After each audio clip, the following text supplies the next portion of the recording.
All right, welcome. Good evening. My name is Brad Burke. I'm the Managing Director of the Rice Alliance for Technology and Entrepreneurship, and we are so pleased to welcome you here this evening. This is the first ever Distinguished Innovator Speaker Series, and we are quite excited tonight. We have a rock star lineup for you this evening. I think you'll enjoy it. You know, this event is a big collaboration across the Rice University campus. I will say that one of my co-conspirators, collaborators, really led the effort, Paul Chiricuri. He's the Executive Director of the Institute for Biosciences and Bioengineering, but a number of organizations were a part of this evening tonight, and they include the Jones Graduate School of Business, the Brown School of Engineering, the Lou Idea Lab for Innovation and Entrepreneurship, the Smalley Curl Institute, the Ken Kennedy Institute, and the Rice Alliance. How about a big thanks to all the organizations across campus that helped to support this tonight? And to kick off this evening and to welcome you here tonight, it's my pleasure to introduce the Provost of Rice University, Mari Lynn Miranda. You know, Mari Lynn joined Rice about 3 years ago, and since that time, she's been awfully busy. In addition to supporting all dimensions of the academic, the research, the creative programs across Rice, she has helped to lead and collaborate innovations to implement $230 million of strategic plans around some specific research areas, including molecular nanotechnology and data sciences. In addition, she's responsible for the renovations and of university facilities totaling over $250 million. It has been a busy time, I would say, for her for the last 3 years, but Rice has made some major advancements in both facilities and research. Please help me welcome this evening the Provost of Rice University, Dr. Mari Lynn Miranda. Use this or this? Thank you, Brad, for that very kind introduction. I'm absolutely delighted to be here, to have your good company for this wonderful event. I think you'll find the conversation to be quite stimulating. I'm very much looking forward to it myself. So I have the distinct pleasure of introducing our featured speaker, Jack Gill, who is a graduate of, of Lamar University, where he got his bachelor's in chemistry and engineering, and has a PhD in organic chemistry from Indiana University. But one of the things I learned about Jack is that he went to high school at Lufkin High School and is a distinguished alumnus of Lufkin High School. And I had heard a rumor that the nickname for Lufkin High School was the Lufkin Lumberjacks, and I was so excited to introduce him as a distinguished Lufkin Lumberjack, but it turns out, disappointingly, that they are the Panthers. So, nevertheless, despite his non-lumberjack status, we are so excited to have him here. Jack founded Vanguard Ventures, which is a Silicon Valley high-tech venture capital firm that managing over $500 million in assets. And Jack's Vanguard was a lead investor in over 100 medical devices, biotech, telecom, and computer internet-related companies. So chances are, without your knowing it, your daily life has been affected in some way or another by one of the companies that Jack invested in. So all of our lives have been changed because of the creative approach that he's taken towards his career. Vanguard's successes have created over $70 billion in market value. And in addition to his work in venture capital, Jack has been very serious about his service to our country as well. So he serves on the President's Circle, which is the advisory board to the National Academies of Sciences, Engineering, and Medicine. So is helping to shape how the federal government is thinking about investments in science, engineering, and medicine. And on an even more direct way, Jack and his wife, Linda, founded the Gill Foundation of Texas, and they've made gifts of over $40 million to high schools, colleges, universities, and foundations over the last 2 decades. So chances are that through the philanthropic work that the foundation that he and Linda founded, through that philanthropic work, chances are you know somebody whose life has been changed because of the personal philanthropy of Jack and Linda. So in introducing Jack, I feel that I'm introducing someone who's made this great contribution to the world as a venture capitalist, as an entrepreneur, as an innovator. He's made this great contribution to the world through his national service to the national academies, and he's made this contribution to the world through his direct giving to high schools and colleges and other programs designed to help people all over the country. So to me, that's a great example of modeling the way for leadership and creativity and service in all aspects of his life. I'm so delighted to have the opportunity to welcome Jack to the podium.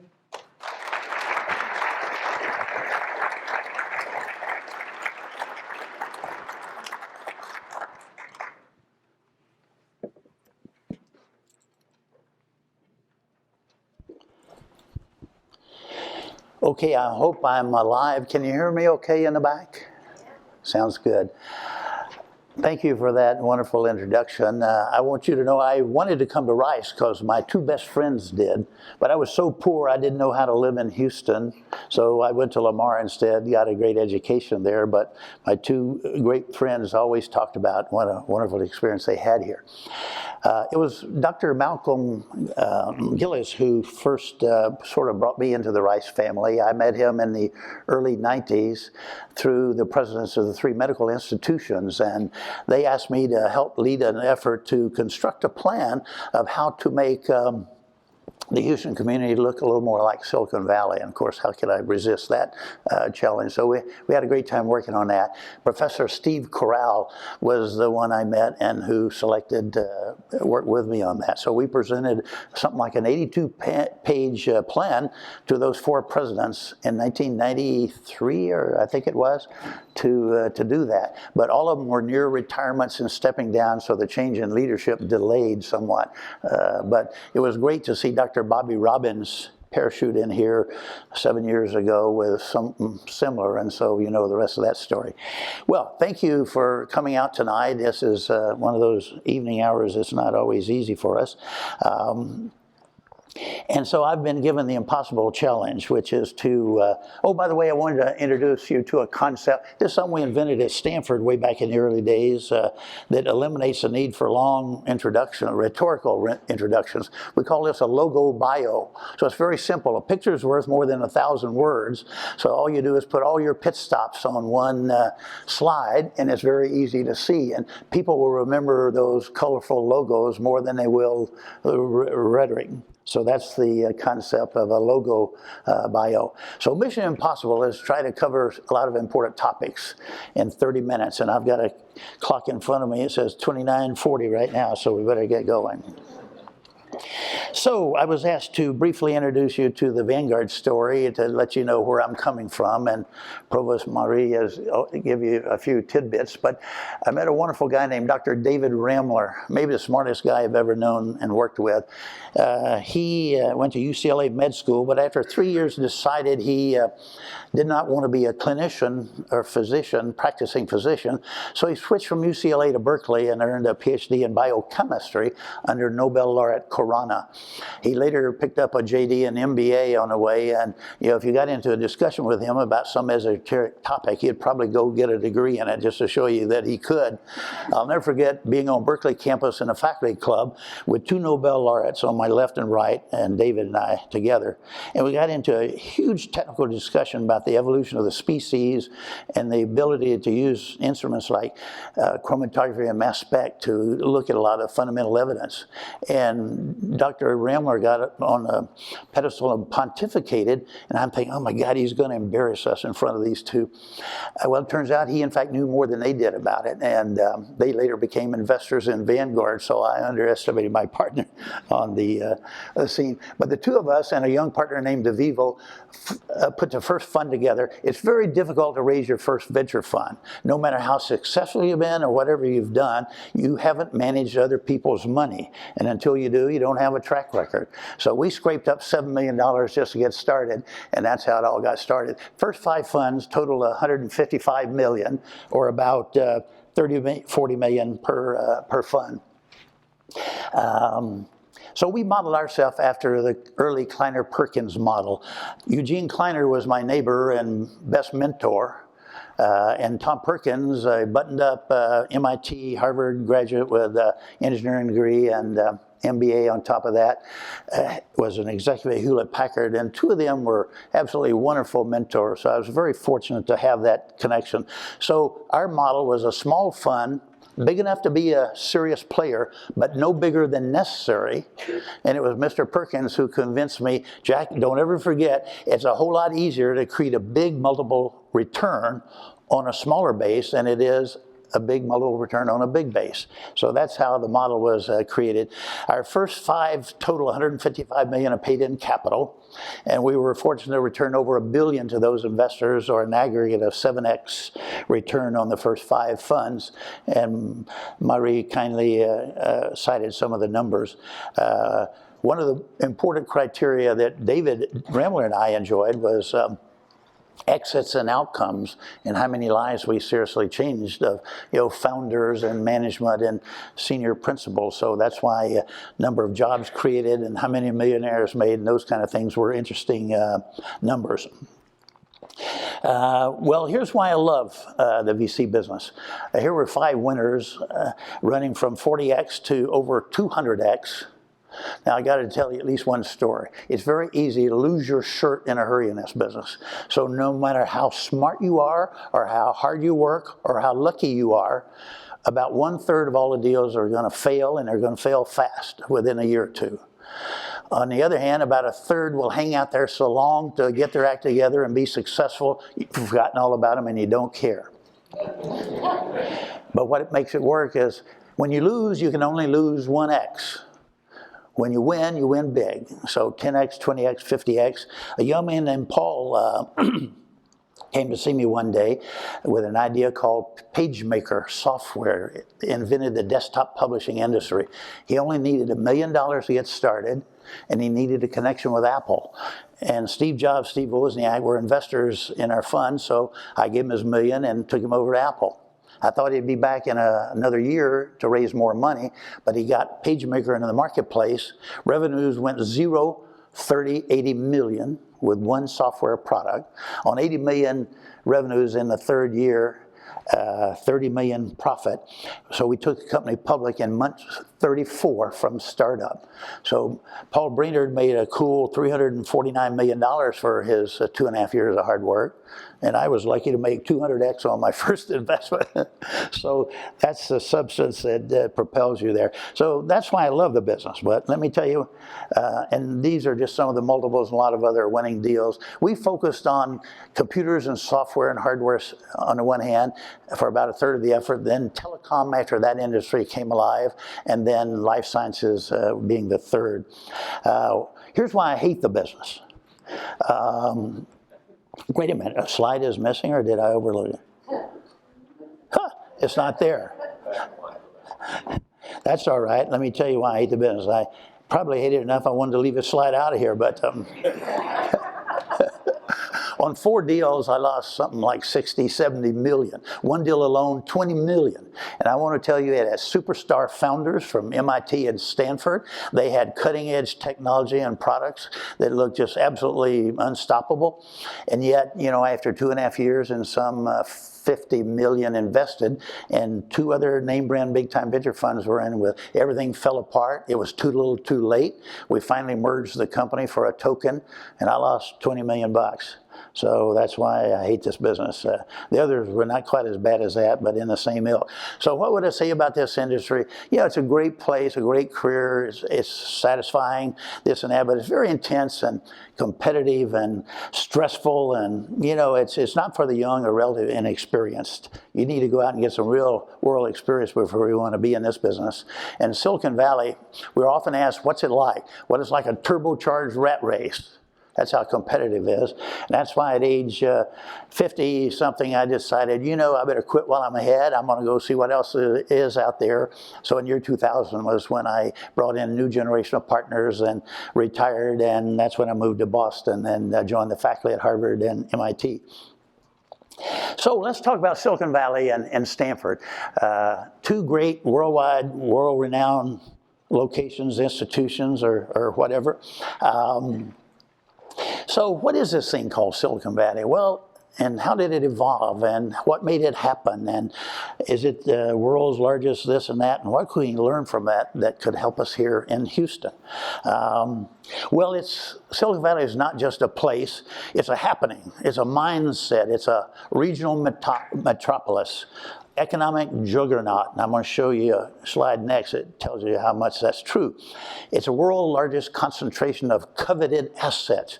You know how many spies there are in Silicon Valley from countries I won't name, just trying to steal every imaginable technology, patent this and that, not to mention, of course, trying to hire the people and bring them back to country X or Y. But clearly, today it drives the economy, and it's home for 8.5 million people. Now, we're in Houston, Texas, and what's king of the road around here? The energy industry. About 12 years ago, 6 of the largest 10 companies in the country were oil and gas energy companies. 6 of 12, sorry. Here is the 10 largest energy companies today, and if you can read that print big enough, it's the revenues and market cap in the green numbers. So the total of the 10 largest market caps is $968 billion, okay? That's a big industry, a big business, and when you walk out of here, what do you see? Airplanes, cars, trucks, everything around the fuel industry. Well, let me just show you how that contrasts. Here is 10 West Coast venture-backed startup companies, all fairly young, 10, 20, 30 years old.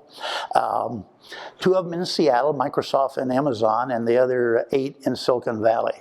The market cap of these 10 companies, in comparison to the energy companies, is over $5 trillion. $5 trillion. Now also look at job creation. 231,000 people work in the energy industry, top 10, and a total of nearly 1.5 million jobs have been created by these 10 companies. So pretty clear evidence about technology rules the world, runs the economies, and so forth. So no surprise, every country in the world wants to send their people to great American institutions like Stanford and Harvard and Rice and so on to get a great education. And then they all want to go to Silicon Valley for their first job. So now let's talk a little more about Silicon Valley and what made it happen. The big core institutions, of course, are Stanford, Berkeley, and UCSF. Now think about those 3. Berkeley is ranked by most ranking organizations as the #1 public university in the world. Stanford is rated, without doubt, #1 most entrepreneurial university in the world, and UCSF is one of the top 5 of 130 med schools in the country. So these are powerhouse institutions, not to mention another dozen great universities around it. How did this all happen? Well, back in the 40s, 50s, and 60s, there were a lot of major tech companies, many of them created by the tech needs of World War II, and huge amounts of federal money flowed through to that. And companies like Lockheed Aircraft and Levi Strauss Blue Jeans, which doesn't sound like a high-tech company, but if you go look at how they're made, it is a tech company. Bechtel Construction, Chevron Oil and Gas, Hewlett-Packard, founded in 1939, for example, Varian Associates, a major player, and in 1968, when Intel came along, Spectraphysics, MeasureX, Raychem, and so on. These were kind of the early classic companies. Then the ones that emerged in the 80s and 90s were this list of companies, and would you believe nearly half of them were spin-outs of Stanford. Sometimes 1 or 2 students who just quit and walked away and founded their first company. In some cases like Google, where they were graduate students and wanted to use Stanford's vehicles to kind of get them ignition and get them finance and so on. But Stanford played an incredible role in all of these. As a result, there are great names, great legends of Silicon Valley, going back to the 40s, 50s, actually, when a guy named Fred Terman was a great pioneer who put in place a lot of the things. So if you want to give one individual a lot of the credit for creating the sort of fundamentals that led to Silicon Valley, Fred Terman would be that person. But so were the Varian brothers and Hewlett and Packard and a bunch of others. So these are all major figures in Silicon Valley history. At the bottom left, Burt McMurtry, Houstonian, a Rice graduate, a Stanford PhD, a laser scientist, worked at Sylvania, then morphed into a venture capitalist. When Burt shows you his list of investments, #1 is Microsoft. Number 2 is Sun Microsystems. You don't have to go very far down that list to realize what a legend he is. He later served as a trustee at Rice for, 10 or more years. And after that as a trustee and then chairman of trustees of Stanford. So Rice has been a big contributor. John Doerr is another Rice alum and major figure in Silicon Valley space. So what are the critical mass factors that led to this great legend called Silicon Valley? Probably World War II, big money for technology and weapons and all that kind of thing. Aircraft, for example, it just turned out a huge amount of that was located in California, so all that big money flowed. And then the war was over. What those companies do? They had to morph into commercial products to survive. And they had that huge pump priming head start from that World War II federal money. But following that was this huge population growth, and then those legendary companies. And so, at HP, you can go back and trace a history where young, hotshot people joined HP, spent 5 to 7 years, bailed out and formed the next first company, and then from 1 to 2 to 4 to 16, and you know how that works. And so there's just great pioneering stuff going on here. Pioneering legendary venture capitalists of a guy named Art Rock. How many of you have ever heard of a guy named Art Rock? He was on the front of Time magazine, Forbes and Fortune, and you name it. When he shows the companies he financed or led the financing, startup financing, it includes Apple, Intel, for example. So all of this became a huge magnet that brought in, of course, superstar technologists and ambitious young people. So this led to what we kind of call the golden era. That all began in the 50s, 60s, 70s, but it was 80s and 90s when it probably reached its peak of performance. And so this is when companies like HP and Varian and Oracle and so forth were coming of age. And of course, the monumental successes of companies like Apple, Intel, Oracle, Cisco, which are 4 on that Big 10 that list that I just showed you. And the big multiple returns from the investors like Burt McMurtry and Art Rock and so on. When you make 10, 20, 30, 40, 50 times the whole fund return, it gets people attention. And so that brought in even more big money. Now, during all that time, the big investment banks of New York, Wall Street, were not players at all. And it was serviced mostly by entrepreneurial startup investment bankers in Silicon Valley itself. Now, one of the important ingredients was when you get startups up and going, there's usually about 3 eras for the leadership. Era number 1 is maybe the founder who can bring product to market but doesn't have the business experience to take it to the next leg. The second generation CEO or leader is usually a marketing person who knows how to bring product to a worldwide market. But when a company goes up really big, you need one of those senior executives out of IBM or HP or someplace like that. Rarely can one person cruise through 2 of those eras, and almost never all 3 of those eras. So CEOs in the wings, people that have retired early and looking for their next gig, we always try to develop those, have them ready for the next good deal that comes along. So this is a major era of the maturity and development of Silicon Valley. Here's the way I like to put it in perspective. In the entire history of the world, in this short space of a couple of decades, in a place called Silicon Valley, more enterprises has been created, more jobs created, more money raised for those startups, more product brought to world market, more companies taken public, more market value created, more millionaires made, and more billionaires made than any other time or place in the history of the world. That's a very big statement.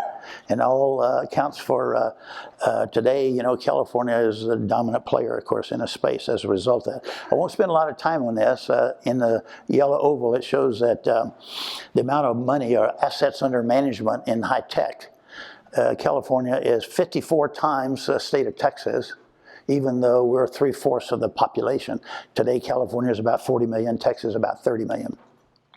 Now, when we speak of Silicon Valley, in the early days, it was sort of Stanford with a 10-mile circle around it, meaning mid-peninsula. about 35 minutes south of San Francisco. Today, the greater Silicon Valley, it's grown so much it now goes all the way from San Francisco all the way down to San Jose, across the East Bay, up to Fremont and Oakland and Berkeley, and so it's now 8.5 million people in the Bay Area. Okay, so that's kind of a snapshot of Silicon Valley. Let's talk about Stanford. You know, Stanford is just a little over 100 years old, but had huge land holdings. And as a result of that, has created an enormous big endowment. It's like third or fourth largest in the country, even though it's half the age of places like Harvard's or MIT's. But again, it was those World War II tech industries that got a lot of this started. Stanford made a very wise decision not to sell the land to HPs and people who wanted to build around Palo Alto. They leased it. And so it's a huge source of income as a result of that. Now, they did something else that was amazing. And this is old history, and I won't go into a lot of it. But enlightened leadership at that time decided we're right place, right time, like I believe Rice is in today's world. And they made a targeted list of something like 100 most revered faculty that we should hire. And it was people who were coming up on the cusp of their career and who are not totally wired in or bedded down and never going to move category out of a Harvard or Princeton. 100 such names, and they were effective in recruiting something like half of those. Of the 50 or so big name hotshot young faculty, something like 16 of them won Nobel Prize at Stanford. So it was an amazing progressive move on their part. But they had the money to do it, they had the vision to do it. Science, engineering, and medicine, and of course, entrepreneur business led the way. But they also are given credit for pretty much institutionalizing collaborative program concepts. So, you know, in the old days, you could be a great organic chemist by knowing nothing but organic chemistry. Today, to be a great organic chemist, you got to know computer science and genetics and biochemistry and a whole bunch of other fields, and maybe business too. And so, collaborative programs across the disciplines and collaborative programs across institutions were more or less pioneer. And that's why a lot of people today think this is the world's premier institution. So did Stanford make Silicon Valley, or did Silicon Valley elevate Stanford's prospects? And so this is like the classic, which came first, chicken or the egg? You can argue it both ways. It's kind of immaterial. But, you know, certainly outside the U.S., Stanford is perhaps the most revered university on the planet. The three presidents during the imported era happened to have a nice balance across the disciplines. Donald Kennedy, a bioscience guy, had enormous ability to teach young faculty how to get ever bigger NSF and NIH grants. And that was an incredible elevation of Stanford's prospects. John Hennessy stepped down 2 years ago after 12 years of presidency. He was a world star and folk hero in the computer science area. Their new president, Mark Tessier-Lavigne, who's Canadian neuroscientist, is now taking them into new directions in that very important field. So outsized big grants, and particularly including DOD. Now, it was not popular in the early years, and still not in some institutions, to accept DOD grants and money, because what's DOD do? Some people say they're in the business of killing people, so we don't want to be a part of that. On the other hand, DOD grants made Caltech. Space programs, huge space money, and Caltech is no bigger than Rice. So, you know, DOD partnerships has been a big part of this history as well. If you look at all the rankings in fields like electrical engineering, for example, MIT #1, Stanford 2, Berkeley 3, but MIT is bigger than Stanford plus Berkeley combined. But, you know, in fields like that, Stanford is in top 5 in almost every category. So these pioneering giants played huge outsized roles, as we talked about. One measure of that is Nobel Prizes, and I'll just show a chart that was recent publication, top 10 universities by the number of Nobels. The color scheme here is the green ones are East Coast institutions. There are 4 of them there. So Harvard, MIT, Columbia, and Princeton. 3 of them are West Coast, Berkeley, Stanford, and Caltech. And then Chicago in the middle, and 2 international players in England, Cambridge and Oxford. But look at the numbers. Stanford, 52 Nobels. Now the word normalized, every university likes to claim their own. So if you studied at Stanford and then was on a faculty at Rice for 10 years and jumped from there to Princeton, all 3 institutions are going to claim you, right? If you So they have a little formula here that corrects for that, but the normal formula. But you can see what incredible numbers of outstanding faculty there has been in those institutions. Let's turn our attention to entrepreneurship at Stanford. It began seriously in the 60s, and mostly early on it was taught mostly by adjuncts and professors of the practice, not tenure-based faculty members, and it was heavily science, engineering, and medicine oriented.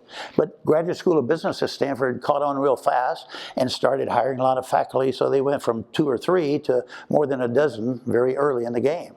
And you know the rest, how that's played out. Stanford is consistently in the top 6 business school rankings and has been for 4 decades. A lot of early venture capitalists, including myself, got involved because we felt that here's a good way to get to know a lot of Stanford faculty and monitor technology and innovations and be there first in line to license it out of Stanford to help create an opportunity around that. Burt McMurtry should have been on the list as well. Stanford also created a lot of institutions like BioX and BioDesign as vehicles to help get things started. Another great Texan, Jim Clark, who made a few $1 billion with his entrepreneurial successes, gave Stanford $100 million to create the Clark Center, which is a bridge between medicine and engineering. And they built a spectacular collaborative building, and you wouldn't believe the mad clamor there was to get your space or lab space or office space in that building.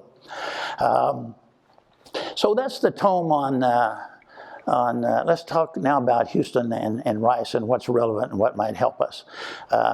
So in the past, I think Houston has been known for sort of what I call low mind share and national attention, especially given Texas size and population.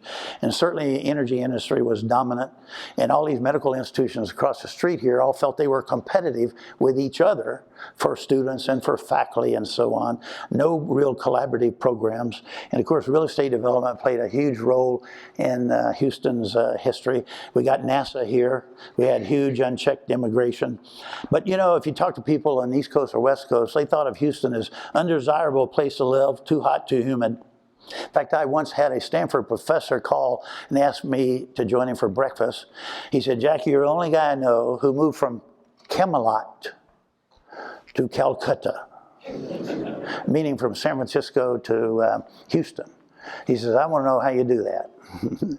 And I thought a lot about that before I met him for breakfast. And I said, well, you know, San Francisco is truly great. It's the best climate in the world, but it's not perfect and it's not Camelot. And I said, yes, it's true that Houston is very hot from July, August, September maybe, but it's not Calcutta. So this is kind of the past way it looked. What about a present snapshot? Well, 4th largest city, we all know that. What we also know, but I'm not sure our oil and gas friends know, this hydrocarbon party will not go on forever. I attended an investors conference by one of the leading investment banks with 50 oil and gas billionaire private family people attending. And one session was on energy future. Not once did they mention electric vehicles, lithium batteries, grid storage, solar, wind, or any of the new technologies. Not once. I mean, it's like ostriches with their head in the sand. You know, they have a harsh reality, I think, coming toward them. We've got all these great educational institutions, and we're certainly the world's most air-conditioned city, which makes it just as comfortable as Camelot, right? And the largest med center, and now with this TMC3 coming, and now this real wake-up call that we're going to talk a little more about. So what are some of the priorities to move ahead? Well, we talk about earning that respected Third Coast title. So we need to vastly expand entrepreneur education. We need to bring those oil and gas private wealth billionaires into the play, into the startup party. And we need to optimize our tech transfer process and take a fresh look at things like that and attract ever more iconic players. I won't go through this, but you know, the cycle starts with IP. And Great IP attracts investors, which attracts entrepreneurs, which makes it go around, which brings it to market, and which ultimately ends in exits. And of course, you recycle those great entrepreneurs, and you take your gains and satisfy everybody, and maybe put them in another startup. So this is the great cycle that's ongoing. Now, there's another concept that's very important here, and it's called the anchor tenant concept, and maybe we'll get a chance to talk about this in the next session with Brian Patterson, Rice trustee, who has a lot of experience in this area. But every shopping center needs an anchor tenant, some big name like a Macy's or whatever, to draw the big crowds and to attract other tenants. Lacking an anchor, shopping centers always go downhill, and there's several of those around Houston today. TMC3 has attracted some big multiple anchors when they finish their building. J&J, AT&T, and Apple all have made commitments to be a part of that. So I think our so-called Sears project, our Midtown Innovation District, needs to focus on this. And people like a Google or Apple or even a Tesla Motors out in the middle of it, or a Facebook or some big player, can draw enormous attention to such a thing. Now, here was something that disturbed me, and I'm sure lots of you as well. Just recently, Forbes published this survey, Top 10 Rising Cities for Entrepreneurship. And there are a lot of small cities in there, like Columbus and Portland, Charlotte, and yet Houston was not noted among the top 10. That says we're not doing a very good job of painting the picture of where Houston can be and will go, okay? So that's called mind share. We need greatly to increase the mind share that Houston and Rice gets. So what do we need most? We need more entrepreneur education programs, and nobody says that better than Professor Hoper. We need to do that all over the place. We need a greater share of that NIH, NSF, and I would hope DOD funding. And then if you bring money into that equation, that circle goes around, we get exits. Real success is determined by exits. Successful mergers and acquisitions that creates great rewards for founders, for key employees, and for the investors. And if we do that, we get big-time national attention and recognition, and thereby earn more mind share, and then we just recycle. Now, here's a note. We won't spend too much time on this, but you notice it's the amount of venture dollars invested versus NIH dollar grants. And so in Silicon Valley, the big bar, California, the big bar on the bottom, look over nearly $4 billion, but half of that, again, is invested by private venture capital or angel investors. So a very healthy ratio. Look, for most of those entrants, it's a fraction of that. Texas is reasonably healthy, but still way back in the field. So here's some internal Rice notions. I know I'm speaking to a lot of highly successful and respected academics, but if you look at the history of Ivy League and traditional American universities, these are pretty conservative and traditional places. I learned that in spades when I moved from Stanford in 1999 to Harvard Med faculty in year 2000. It was just mind-boggling to me how much tradition and conservative notions, which were very good and healthy in the past, served that institution. But legendary people have wanted to bring them out of that, and I think great strides are being made there. Collaborative programs, the importance of this Midtown Innovation District, and that's what we're going to talk about next. And we need to get our act together in lots of ways. So what's the 10 smartest things to do? To vastly expand entrepreneur courses, facilitate these with cross-registration simplicity. That means somebody at U of H or Baylor College of Medicine can take a Rice class as easy as you can take one of theirs without a lot of nuisance and paperwork and whatever. Support these new initiatives that are going on. Get these oil and gas private wealth into the act. Don't reinvent the wheel. Let's go see what they've done in other institutions. And if we can beg, borrow, steal, or copy or emulate their models, that's okay.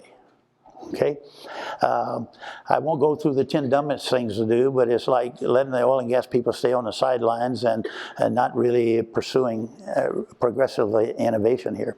Now, one of my favorites is this, and I won't tell a story about this institution, but about another very big one in Austin that you may be familiar with.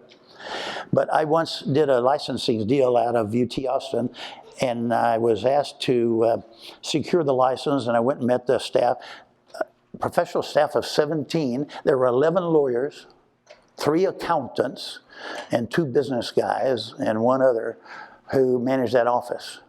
Well, tech transfer function is a very bad name because it's only one of the 3 functions they do. A well-managed function has 3 jobs. Number 1, you hire some really senior, charming, techie nerd, scientist, engineer person whose job is to go around and handhold all the hotshot young faculty and help them keep good lab notebooks and how to write up disclosures and patent applications. If you do that, you drive a lot of prospects up to the tech transfer office.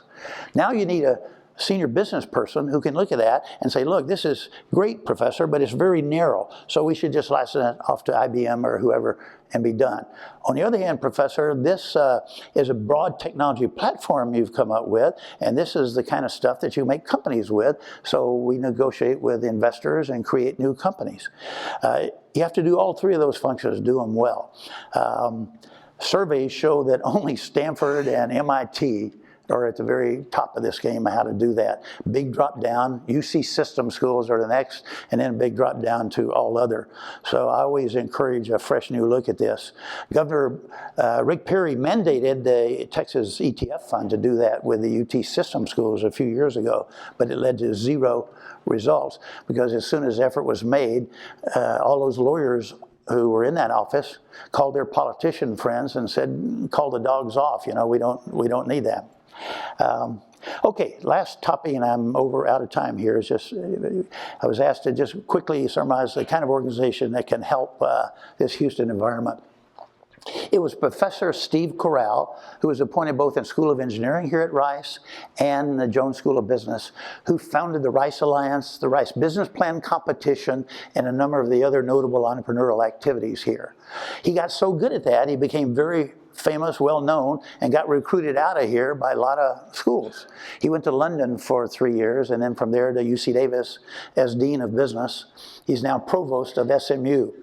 But it was Professor Steve Corral who first came to me and a few others and said, how can I partner with business? And we know you're associated with a lot of these other schools. Can you help me do these things? So Professor Corral was a great co-founding idea. So that led to the idea of the Goose Society, which is a group of highly successful entrepreneurs who are at the stage in life where they are either early retired or have some time on their hands and they've made serious big money from their successes and they're willing to invest in startups. And more importantly, they're willing to invest in mentoring young entrepreneurs. Now notice in the mission statement, I highlighted studying and teaching and celebrating because that's exactly the main mission of academic institutions. And so that's why some of us like to teach, some of us like to do those things. So all the Goose members are entrepreneurs from various different technologies and industries, and so we come together for angel investing. There are 25 of us currently. If you added up the aggregate net worth of all those people, it's something over 10 billion, so it's a bunch of very resourceful people. Rod Cannon and myself are the founders. Rice former provost George McClendon is a Goose member, now living in Charlotte, and 4 have served or is serving as trustees of Rice University. So we've been well wired into Rice. Here's the history of the Brad Burke's Rice Business Plan competition winners. This program started in '06 when Goose got involved to provide the grand prize, which was $100,000 then, and is now $300,000. And Goose members have invested $17 million in all these companies who came through Rice Business Plan competition and have had 4 exits from this group, which returned more than 2x of the investments they had made. And have invested a total of, let's see, next slide, 42 million, 30 million in addition to that, and this is what the Goose portfolio looks like to now. So we have become serious supporters of entrepreneurship in Houston. And now remember, this is not a real gig or full-time anything for any of these 25 members. It's a side interest. We all have another major gig or area or whatever we're working on. So we have dedicated ourselves to being players and supporting this system. So in closing, I just want to put this list of 5 major things in front of you. We need to help Rice find the right way to incentivize and invest in great faculty origin startups. For example, Professor Jim Tour has been unbelievably prolific in his inventions and patents and commercialization ideas and stuff, and there are many more around rice similar. We got to help them, support them, help get these companies off the ground and up into the marketplace. The entrepreneurship programs, we're proud of a bunch of them that are going well now. Many of them centered under Rice Alliance as their flagship programs, but we can do much more. Research funding, again, you know, I always like to highlight DOD. Getting that big oil and gas money in here to help us, and then attracting some top players here. If we do these things, I think we'll create a whole new scenario. So that's the end of my presentation, and I'll turn it back over to Paul. Yes.